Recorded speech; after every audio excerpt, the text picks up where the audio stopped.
Masalan, hozir bularni aqiqa qilishi Allohga o'shim kerak emas. Aqiqa qilish bularda o'ziga kerak. Nimaga?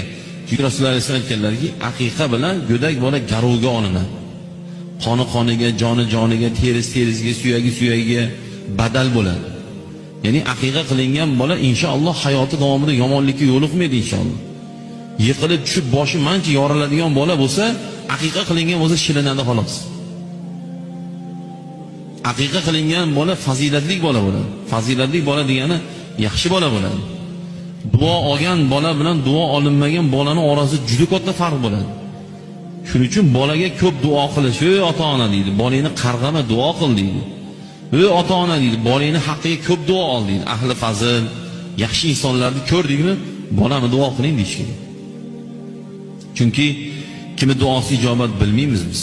Biz kota sallan kiyib olib mehrobda o'tirganimizdan balki bizning duomiz ijobat emasdir. Balki bitta joyda temir